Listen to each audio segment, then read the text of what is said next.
Welcome in to the New Orleans Pelicans Podcast, the official podcast of your New Orleans Pelicans.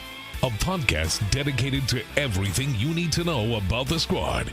Hear from players, coaches, broadcasters, and those who cover the NBA on a daily basis. It's time to flock up. The New Orleans Pelicans Podcast starts right now.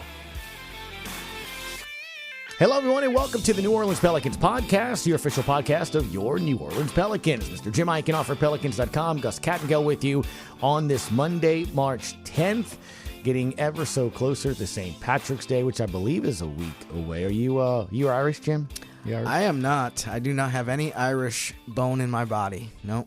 Not a little bit? Not a wee bit? No. How about on St. Patrick's Day?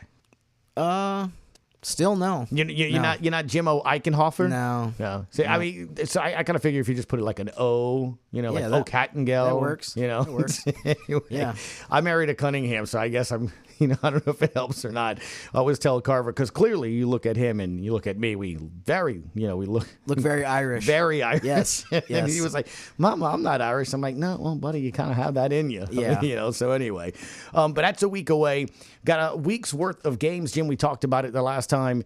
We chatted with everyone on Friday. We're in that stretch where we either have a game every other day or a back-to-back or two sprinkled in the middle of this last stretch. Final 5 weeks, 17 games now left, including starting tomorrow with the Clippers. Last night, the second half of a back-to-back. We'll get over the weekend and your thoughts over it. But, dude, I just got to get right to it. It was the play of the night. Now Morant, don't leave him alone. Straightaway three, off to the left. We got a break. That's the shot you got to have him take. Rebound Hawkins. Get it down the floor. My mercy on this Sunday. goodness, alley-oop to Trey Murphy and a reverse dunk.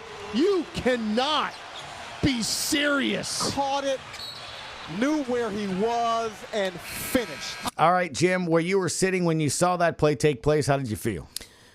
I couldn't believe it. I mean, I haven't seen many 360 alley-oops where the guy spins almost completely in the air as he catches the ball and then dunks it. Yeah, I don't know. I'd have to really go back through the NBA archives to try to find a similar play like that. It was very unique. I mean, you could tell by the reaction of the Pelicans players on the bench, too, that they were all kind of just stunned because it's just not something that you see very often, if ever. Yeah, no doubt. Trey Murphy on the dunk? Yeah, like those really long passes like that, it's kind of tough to catch it like straight on. So like there's times where you kind of have to turn to try to catch it. And I feel like I got up high enough and I just tried to turn into the basket. My leg got clipped. I was going to go full 360, but it was 240, I guess. Head coach Willie Green. It was ridiculous. Trey being able to catch it, spin in midair, go finish it. On time, on target pass, but then the catch and finish was insane. Antonio Reeves, we're going to talk a little bit more about coming up in our second segment today, had this to say on the dunk. That was ridiculous. I jumped off the bench so fast when I seen that. I'm like, whoa, so that was a good play. But Jim, what's even more ridiculous is Trey Murphy said that wasn't the first time he did that. In high school, yeah, but not NBA, obviously, since y'all haven't seen it. So, but yeah, high school I did. Now, we've talked about your high school basketball prowess. Have you ever seen a 360 dunk like that in high school? No, and by the way though, Gus, doesn't it annoy you when you try to do a 360 and the defender gets a piece of your foot? This probably happened to you recently, right? Well, I thought it was a foul. I thought he kind of tried to undercut him a little bit there, a little booty bump. But anyway, it was an incredible play to see his athleticism. Look, Jim, it's one of the reasons we've talked about Trey Murphy throughout the season, why he has, to all of us, all-star potential written all over him, because he can play above the rim. The guy competed in the dunk contest. Mm-hmm. The guy competed in the three-point contest. So he can shoot the shot that right now the NBA is about. He can play above the rim. To me, those are already two elements that have you on your way to being a top player in this league, and it's just refining now those things and improving every year, which is something that he's done. But when you see plays like that, it's simply this, Jim. Not everybody can do it. It's that simple. He's one of the few people that can do it. Yeah, I mean, not only did he compete in the dunk contest, but, I mean, he had a chance to win that. Otherwise, unfortunately, Mac McClung has decided to just take over the dunk contest for almost this entire decade. But, yeah, no, I mean, I think the fact that, I mean, for one thing, we'll talk about this a little bit later, too, that Trey Murphy hasn't shot threes well, but he's still averaging over 20 points per game. And I think that speaks a lot to the fact that he's branched out so much that he's not completely reliant on my shot's going in tonight, therefore I'm scoring a bunch of points. Okay, my shot's not going in, so I'm not being very productive. He's kind of hit that middle ground now where he can score in other ways. And, I mean, catching 70-foot alley-oop passes and doing a 360 or a 240, I guess, is part of that game as well. I think what's more remarkable is the fact he thought he had more in the tank. He could have done a lot more of that. But again, that's what I'm saying. When you got a player like that, there's something else. All right, look, Pelicans on a 4-game losing streak. They had 2 games over the weekend, Jim. It was a nice experience. Again, thank you to everybody at Mid-City Yacht Club for the watch party. We'll have another one coming up here at Fat Harry's towards the end of the month. I believe on a Friday. Should be a lot of fun against Minnesota. Pels in Minnesota. So when you see that in the schedule, we'll remind you. But it's coming up. That's going to be really fun. The game, not so much. 146-117, head coach Willie Green. I mean, honestly, they just punked us all night, just across the board, especially on the defensive side, the rebounding side, in transition on defense. And, you know, I'm included. I'm in that too. Our approach to the game was poor. So you had to come home, get on a flight, play a back-to-back against, obviously, Memphis, they were number 1 in pace. They were a really good team.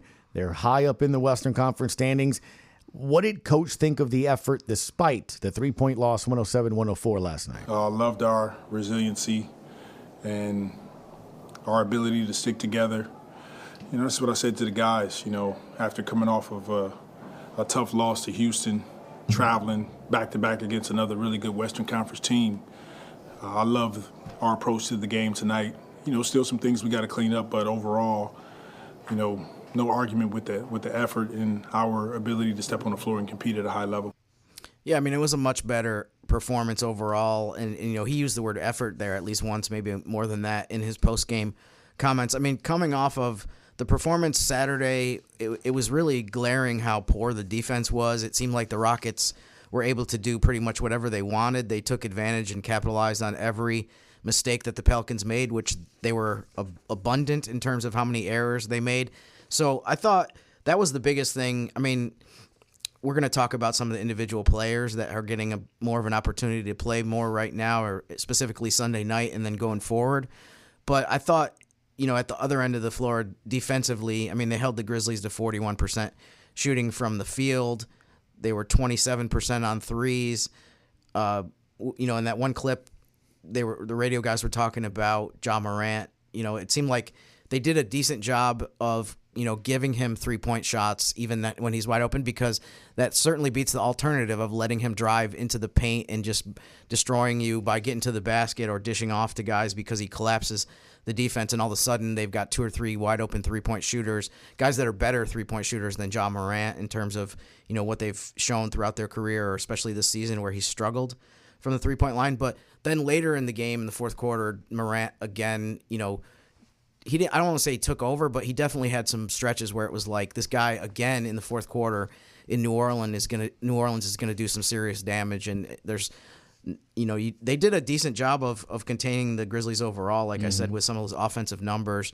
But then in the fourth quarter, he again made some big plays. Yeah, that third quarter, Jim, and I almost feel like, unfortunately, if the Pels struggle or miss playoff seeding like they did last year, that third quarter for some reason has always been a bugaboo. 32-15 third quarter frame last night. Head coach Willie Green. You know, we got to continue to come out of halftime and understand that, look, we haven't had really good third quarters. Let's have a better approach.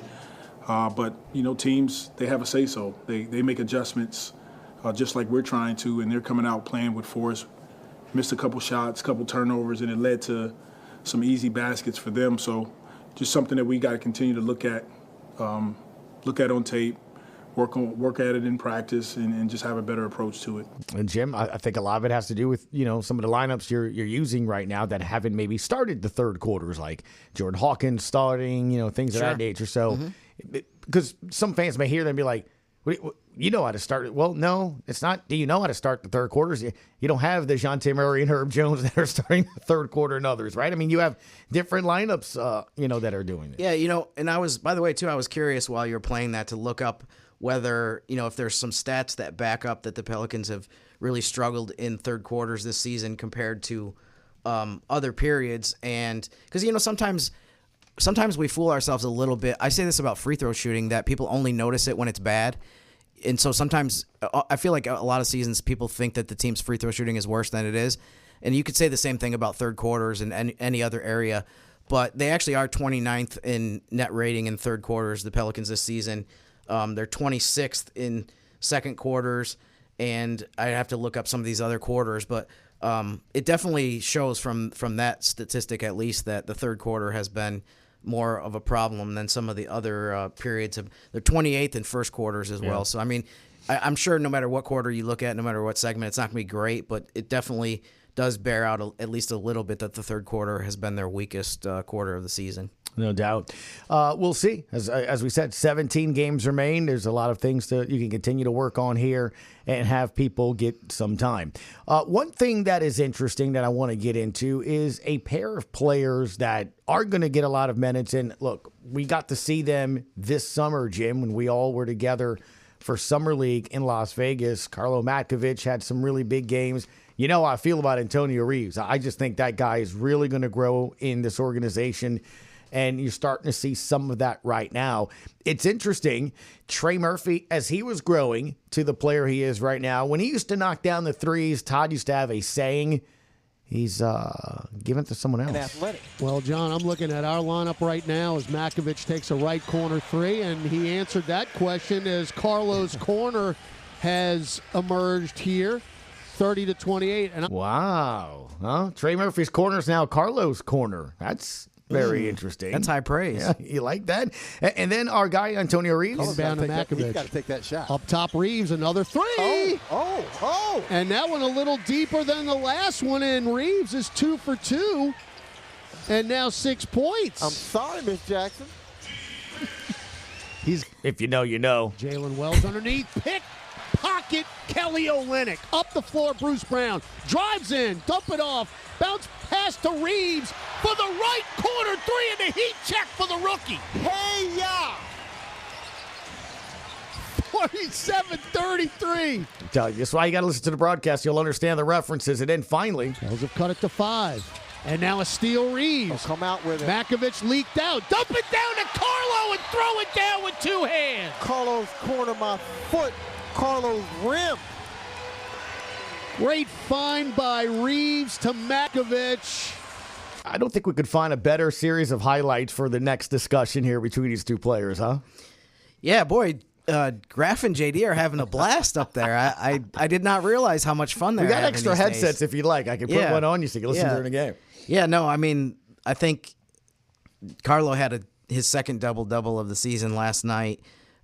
He's definitely been on the court so much more. I'll give you a couple stats.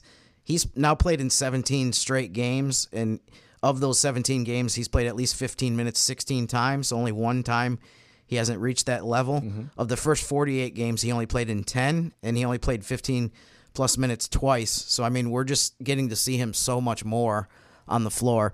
And, I mean, he did well in the G League. And he played 10 games in the G League. He averaged basically 18 points and 10 rebounds.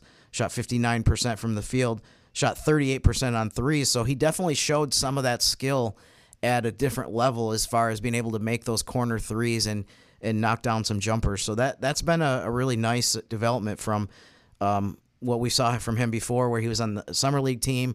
I don't know necessarily if I thought that he would have games where he'd be taking multiple three-pointers and making multiple three-pointers in the NBA, but he's doing a really nice job lately.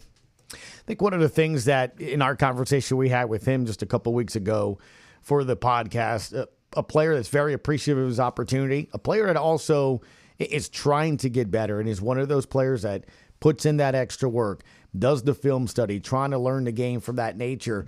I think when you think of Antonio Reeves, it's kind of along that lines there as well. But before we get to him, I think there's something that I thought stood out on Saturday. Again, he had a nice game, even though the team didn't get the win. But Andrew Lopez, television silent reporter who always comes on and hangs out with us here as well, got a chance to chat with him in the locker room, and it was one of the things that really stood out more than anything was him understanding what needs to happen every game, right? I mean, a lot of times we'll put on a game or we'll cover a game and we're thinking of the end result or, things of that nature. But we not forget, because you've been really good at pointing this out, Jim, these remaining games, they're very specific and important to certain players, right? Whether it's what's your role next year, how do you develop this year? Can you show coach under the lights in an NBA game against stars and good teams that you can play or not, So I think it's important. Listen to the conversation. Last month or so, you've been getting a lot more minutes. Just how much more comfortable are you starting to feel out there? Well, a lot. I think a lot. Coach is starting to trust me, and I think that's a great thing, working now on the same things that we did throughout the season. And I just think we got to stay on the same pace, working harder every day, be available, be consistent, and I think that's something that I got to grow on and be consistent with it. There's been times this year where you've kind of been the five. There's been times this year where you've played these big lineups with either Eve out there or Kelly out there. How much more comfortable are you in these lineups where we're going big essentially? I think it's still getting there. Some games are good, like we saw. Some games wasn't that good. It just depends probably from the team to team. The shooting night, sometimes if I make shots, it's gonna be like, oh yeah, this functions. Sometimes if you don't, it's gonna be like, does this really work? It's kind of like a process thing, I guess. Still learning. Experience. I mean, you can't fake it, Jim. I mean, I can teach you all about it. I can show you as much film as you want. I can tell you what I did when I was there until you go through it. And I think that's what I heard from Karlo there. Yeah, and I think he's definitely making strides. I mean, I feel like he'll throw in a game once in a while. Maybe it's definitely happening less frequently lately where you say, okay, he had kind of one of those rookie games where his performance dipped a little bit. But, I mean, this was a really good weekend for him. He averaged about 25 minutes a game over the two games against the Rockets and the Grizzlies. And despite that, relatively, modest number, he averaged 12 points, 9 rebounds. He was also 10 for 12 from the field in those two games. So, I mean, he was solid. This is the kind of production that you get from a backup front court guy. You got to be really happy with that. So the fact that he's been able to do that in his rookie season, and like I said, it's not like he's been part of the rotation for a long time. It's really been only the last couple months that we've seen him consistently on the court. So I definitely think that part of it is encouraging. Yeah, no doubt. Antonio Reeves, he's another player that, again, these minutes, these final 17 games are going to matter for him. You heard Karlo say, look, coach is starting to trust me. We know one thing. With head coach Willie Green, you got to show it at practice, and then in the minutes you get, you got to prove that he can trust you to be on that court. When you have a guy like Antonio Reeves that we saw just in the last, I guess, weekend, right? I mean, some steals, some threes, things of that nature. What is it that stands out to you about him? Yeah, I think his defense has been encouraging too. I mean, he's done a pretty good job of guarding some of these talented players that the Pelicans have been going against. His offense, you played that in the clip from Graf and JD. The fact that he was making threes last night was big. So I thought that was one of his better games. That might have been maybe his second or third best game of the season. Hands down, the game that he had at Cleveland where he scored 34 points was his number one on the list. But I mean, he played 22 minutes against the Grizzlies last night. That was the third most playing time he's played this season. He's had 4 games this season of playing 20-plus minutes. Last night was the first time that he's played double-digit minutes in a non-blowout since the February 13th win against Sacramento right before the All-Star break, that game that went into overtime. And I think it's also worth noting, too, that in the 4 games that he has played at least 20 minutes, his efficiency and production has been very good. Obviously, these numbers are helped a lot by the outstanding, incredible performance he had against Cleveland, but when he's played 20 or more minutes, he's shooting 23 for 43 from the field, and he's 9 for 20 on threes. So, I mean, I think it's a lot fairer to judge some of these players by how do they play when they get to a good chunk of minutes, as opposed to trying to add together. Maybe they play 8 games, and every single one of those 8 is a game that the team's up or down by 25, and they're playing the last few minutes of the fourth quarter. Right. It's really kind of hard to evaluate that. So when he gets an opportunity like last night where he plays those 22 minutes and he does what he does, I think that's also a good sign. The fact that, when he's getting out there and he's able to get into a rhythm, he's been pretty productive and made a pretty big impact in the game. And I think was a big reason why, for instance, the Pelicans were up by 7 at halftime. He definitely was a big factor. And then in the second half, they put him back in the game and gave him more important key minutes in the fourth quarter because he had played so well earlier in the night. Yeah, I thought was interesting too, and the conductor Chris Moran noted out right before the Pelicans had 2 attempts to tie out a game with a couple of 3-point shots. Coach doing offensive defensive substitutions for Jordan Hawkins and Antonio Reeves. So, but back to the point of what Karlo said and what you're seeing here, Coach is like, all right, he's my defensive guy. He trusts his defense to go out there, and it's something I thought it was interesting you started out with him. Here's what he had to say after the game. Just staying ready, staying focused. Teammates trusting in me, trusting the process, and just going out there giving it all I got. As far as staying ready, we've seen the last couple of weeks, especially the week and a half, right? He's been going back and forth to Birmingham. This team's had a history with that. Jose, Trey, Jordan Hawkins, now Antonio Reeves, Karlo Matković, doing all those things. It helped me a lot, just getting a lot of reps in, getting up and down the floor. And, that's how, as soon as I come up here, that's how I stay ready. So, that process is just going up and down and try to get reps in. It helps a lot. Yeah, if the thing is interesting, too, if you look at what he's done in Birmingham, he's played 11 games for them in the G League. He's averaged almost 25 points a game. His shooting splits are 47% from the field, 42 from 3, and 80 from the foul line. So, he's been very good at that level. So, it's nice to see him get the opportunity to do this in NBA games. And I'll be curious to see over the last 17 games of the season how much more we see of him. But I think to one of the things that you said, your point earlier, I think if you're a second-round pick and he had a great college career, he was a great scorer, but if you can identify, okay, if I show that I can hold up on the defensive end and I can do some good things there and be disruptive, that maybe that'll be my ticket to more playing time. I think that's a really intelligent way to look at the game, and maybe that'll be something that he can make one of his calling cards of, okay, I'm a guy that they can trust defensively and that he can take on some of the tougher assignments that they have to do. It's about finding a role. It just is what it is, right? Sure. Look, you've talked about this, and it's a very good point. This team has talent. I think you touched on it in warm-up back on Saturday with, a lot of players inside of 25 years old that are on this roster. It is what it is. I know fans don't want to hear it, and when you get injured the way you have and you lose starters the way you have for months or for seasons and stuff, it's hard to win in a game where you have 5 players on the court at one time.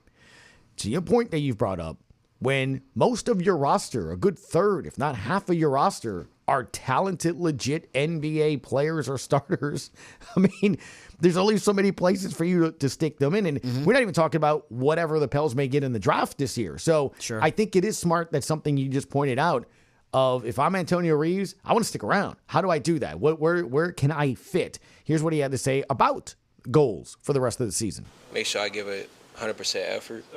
Try to help the team as much as possible when I get out there. And, this is my rookie season, so, I'm still learning. Yeah, I think to what you said earlier, too, another aspect of this roster is it's not just that they have a lot of talent, it's that they have a lot of offensive talent. So if you're a player at the beginning of your career, if you're a rookie like Antonio Reeves, too, and you watch the season unfold, whether it's from the sideline here at the Smoothie King Center in a game that you're not playing at, or from afar when you're in Birmingham, it's not that hard to pinpoint, okay, this team needs better defense. This team needs to get more guys on the defensive end.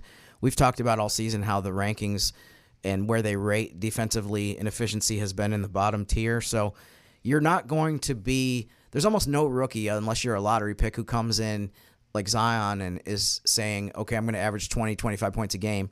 Much more likely than the fact that you're going to have the ball all the time and get a bunch of shots is you're going to have to figure out your niche in some other way, because there's too many guys ahead of you in the pecking order in terms of where the offense is going to run and who's going to be getting touches and shots.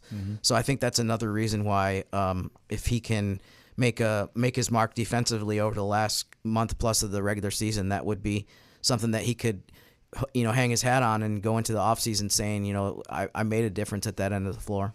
Yeah, it's one of the things that in the final 17, you pay attention to some of these players and what they can do, and you want to see progress, and you want to see them get better. No doubts. Let's see what takes place with Antonio Reeves and Karlo Matković. Well, it's a Monday.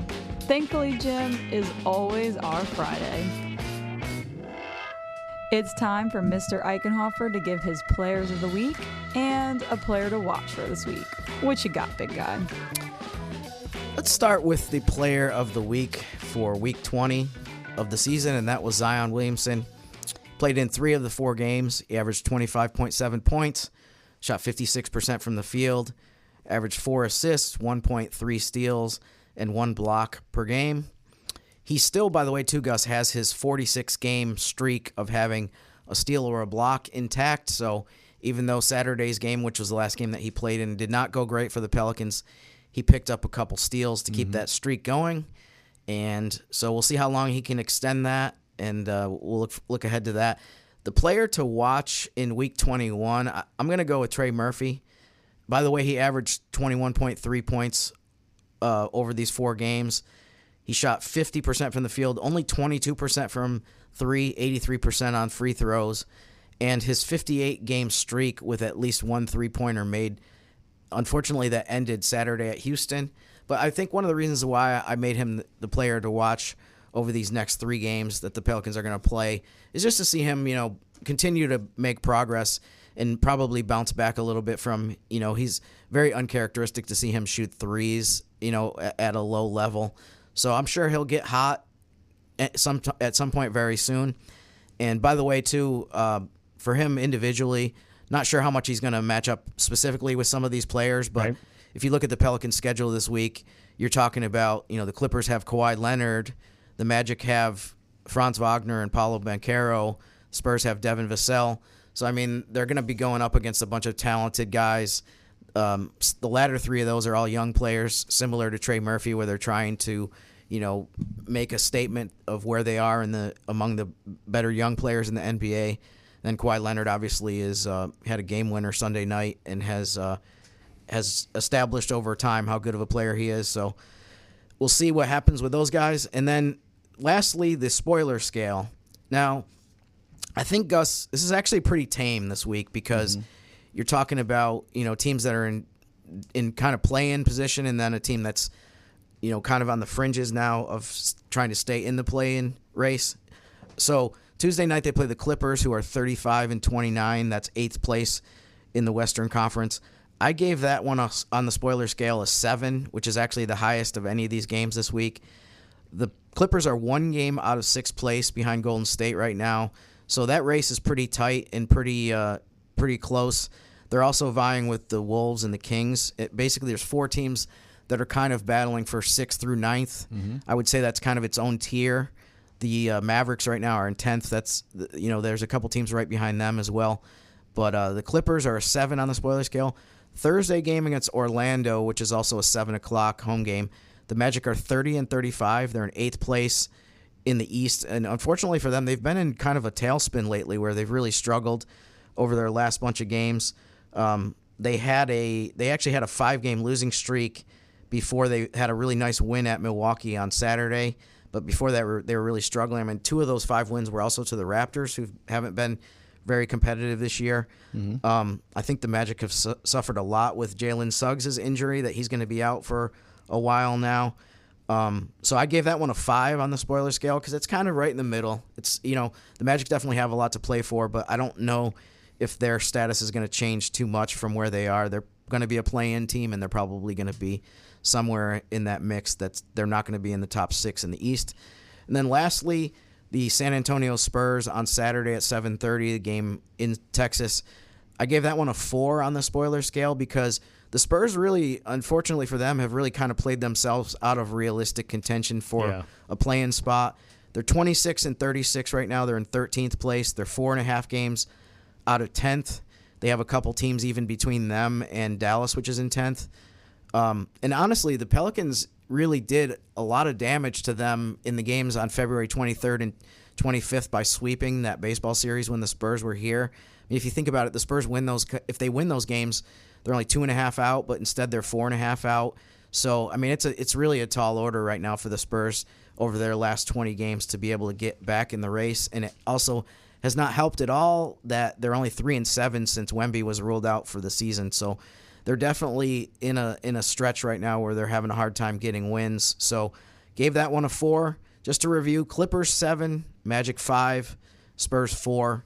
Kind of a middling week, kind of a mediocre week for the spoiler scale, but I'm sure there's going to be some higher numbers on the scale as we get closer to the end of the regular season. Yeah, no doubt. I'm very interested on your Friday, April 4th spoiler scale game. The next Lakers game. Well, Yeah. look at you. You knew exactly where I was going. Yeah. And, I mean, I'll be curious to see where they move in the standings, too, now that they're supposed to be without LeBron apparently for a week or two, at least, they said. Yeah. So, I mean...